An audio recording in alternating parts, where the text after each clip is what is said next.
How's it going, everybody? Rye here today, and we are back with our New Orleans Admirals franchise mode here at the start of year number 3 after 2 pretty rough seasons, but we intended those seasons to be rough. But guys, before we get started, can we get this episode to 10 likes? Also, we are on the road to 4,000 subscribers, our hashtag road to 4K. So if you are new, make sure to hit that subscribe button if you are enjoying this series and enjoying the journey we are going on. Also, guys, this is usually a live stream series. I just haven't had a lot of time to live stream. Things have been pretty busy, and I am in the process of moving. Well, we'll be moving in about a few weeks now, so things will be hit and miss. I apologize. Personal life gets busy, gets in the way of bringing you guys the best shell content on YouTube. But here we go, guys. We are ready to get started. I've already assigned the scouts, and just in case you guys weren't here for the offseason, go check out that episode. That one was pretty fun. This one's going to be even more fun because now we get to look forward at the future of Malmavara, Festerini, and then Kopp is along for the ride. He's 29. He's the veteran now to help guide these young guys along. And speaking of veterans to help young guys along, Robbie Fabry and Tanner Jeannot are going to help Christian Stromberg, another first-round pick that we are starting in the NHL. And then the bottom 6 is very solid. Guys like Sonny Milano, Oscar Lindblom, who we took in the expansion draft, make up a really good third line. With Rodion Amirov, who we did trade for with that high top 6, looks very well-rounded. Defensively, a little lacking, but he's a goal scorer, so hopefully he can grow in those departments as well.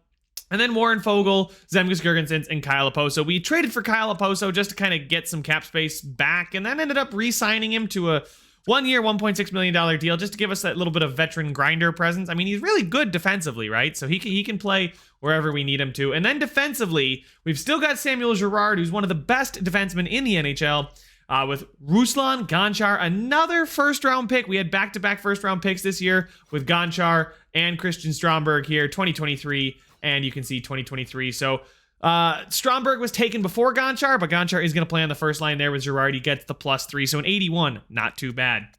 On the second pairing, we got Grzelcyk and Ethan Bear. Grzelcyk has been here for the long haul. May end up moving on from him this offseason because I assume he's going to want a lot of money. And I didn't touch on it, but the third defensive pairing here, guys, is a little different than what you might be used to. We've got Victor Mete and then Brennan Manel. I immediately benched Manel because I was like, no way.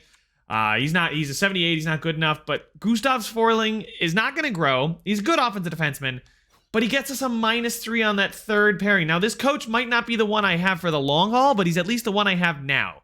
So we do kind of need to optimize it because we are not going for tanking anymore. We're going to hopefully compete for a wild card position. And guys, I am going to move on from Gustav Svorling. I did take a quick look. I trade findered it. Gustav Forsling. Here we go. Boston. There it is.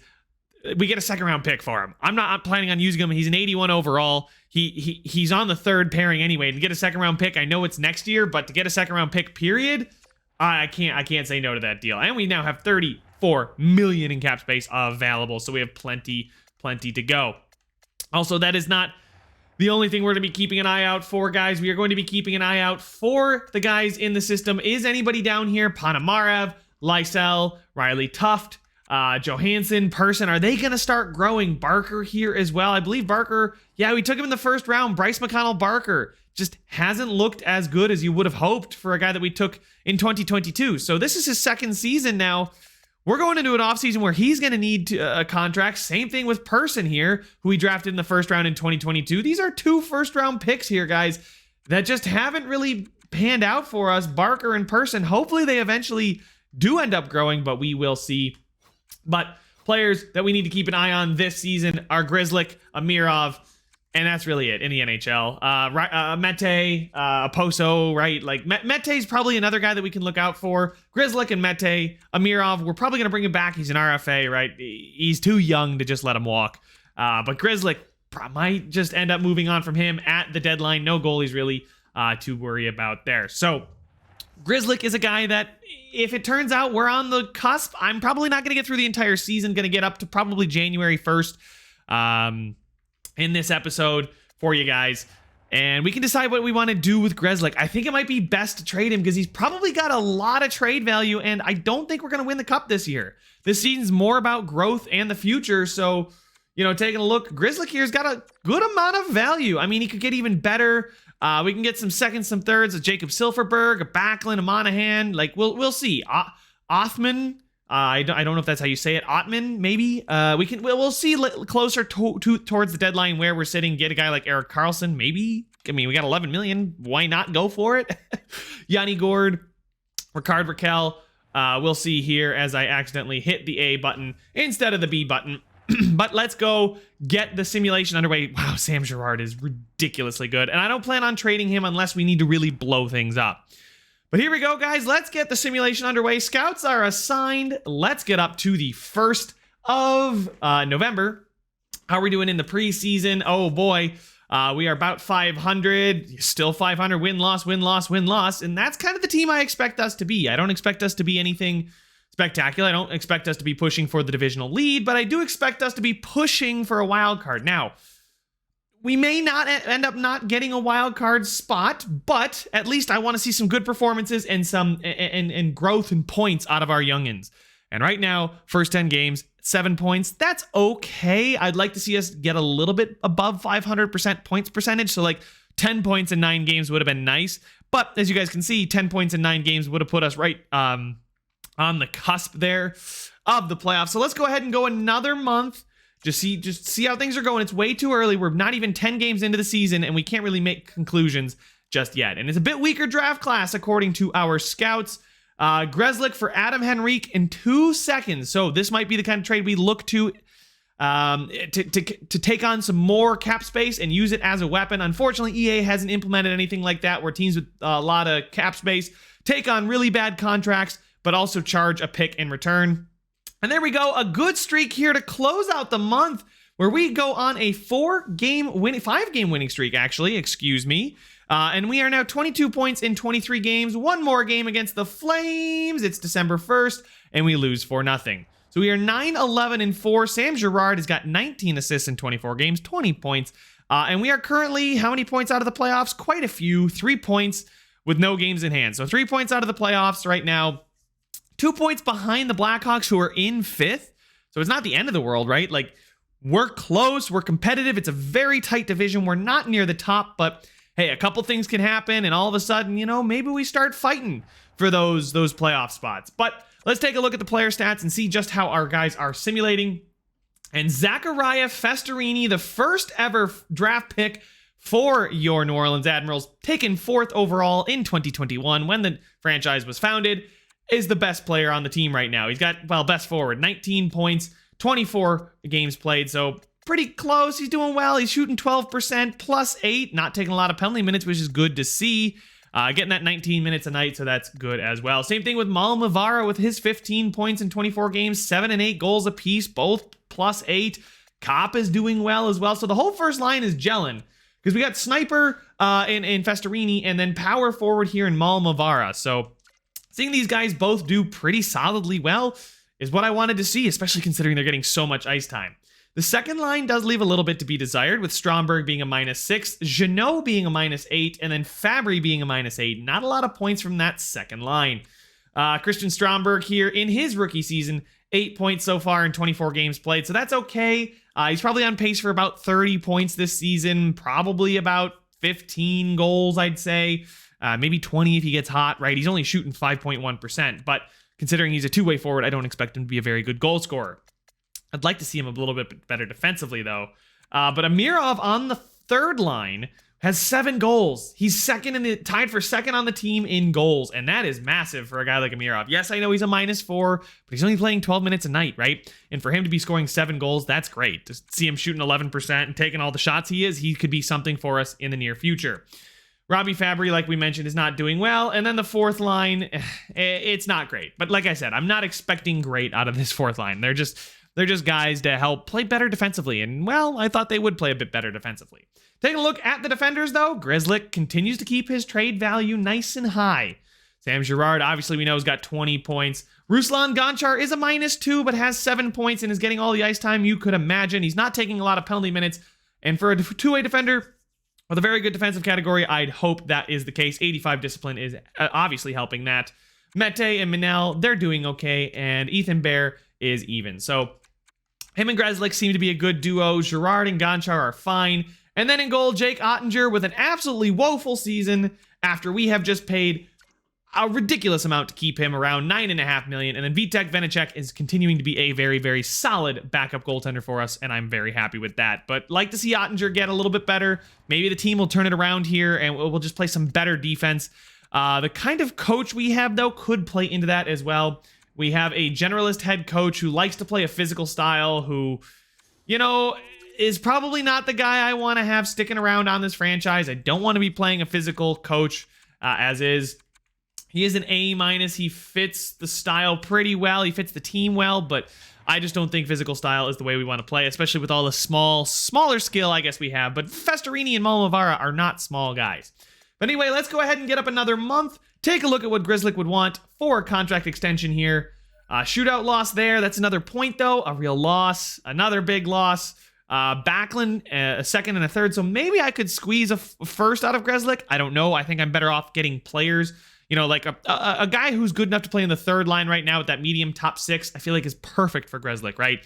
Getting an 81 overall, 21, 22-year-old at medium top six could be the kind of trade that I want to make come deadline day. We do beat Seattle and Minnesota, sandwiched a loss in between there, but there we go, getting some more wins. 3 straight wins there as Yanni Gourde and a second and a third is offered for Grzelcyk and a third. So obviously Grzelcyk has a lot of value to the rest of the league, and a lot of teams want him. And the New York Islanders have fired their head coach, which is very interesting to see. And we are now at 35 points, 7 points out of the playoffs. Take another quick look at it here.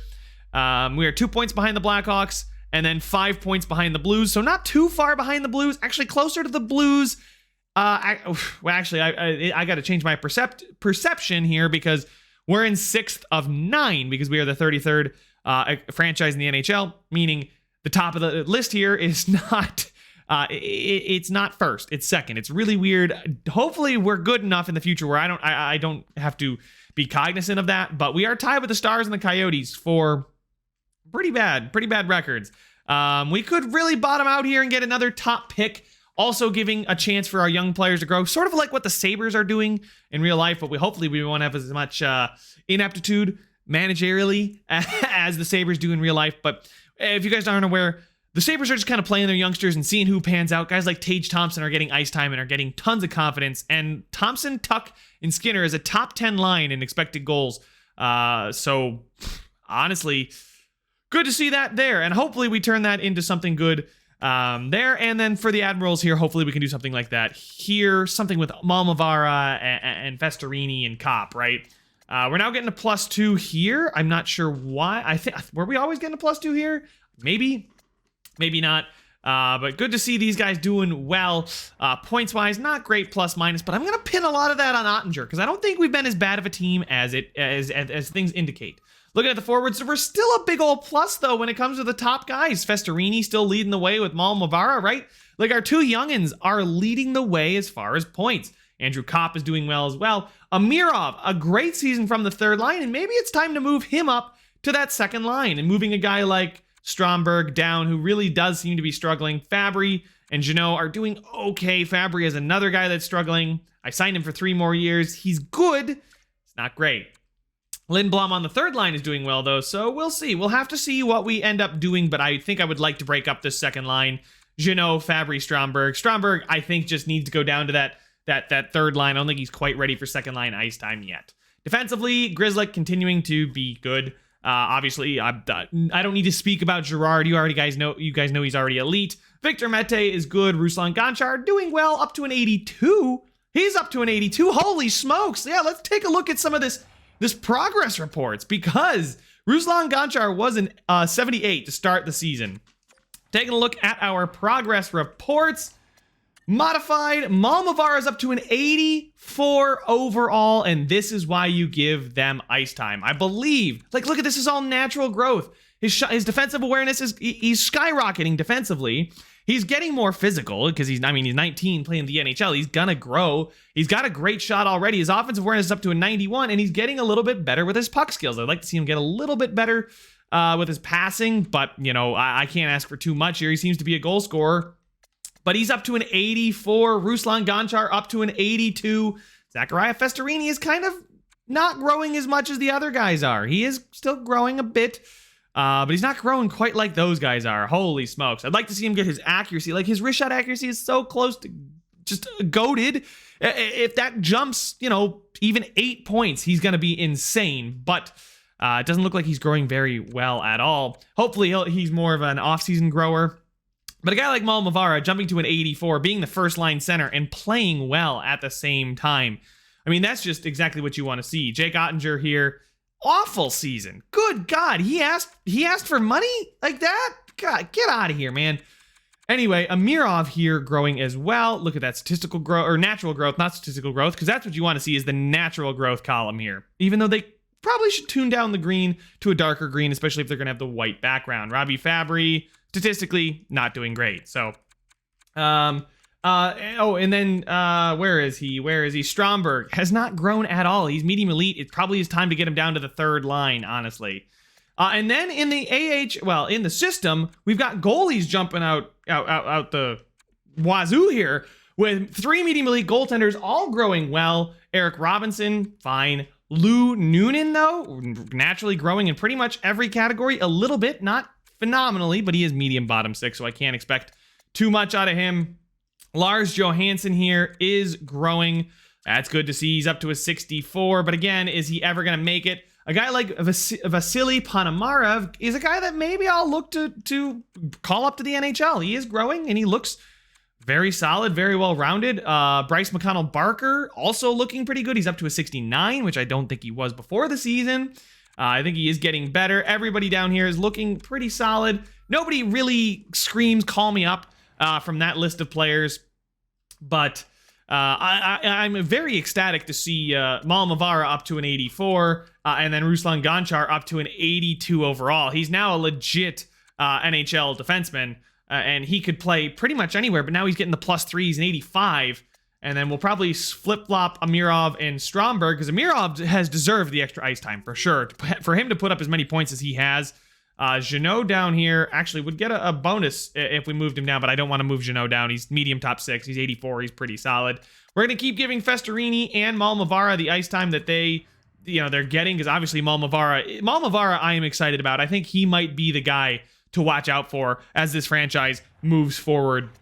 But we are at January 1st. That's probably where I was going to check out where Grzelcyk and the rest of the guys want as far as money. Grzelcyk does want to come back, and he wants $5.5 million for 4 years. That's really not bad, but he doesn't fit the timeline of this roster. Amirov wants a lot of money. So holy smokes, if I could lock him up for 5 years at $5 million, maybe that's worth it. You guys let me know. I'm not going to jump on any of the contracts just yet. Victor Mete, I think he's having another good season. In 2 years at $2.5 million for a guy that's doing pretty fine. He's got X factors too, so it's going to help our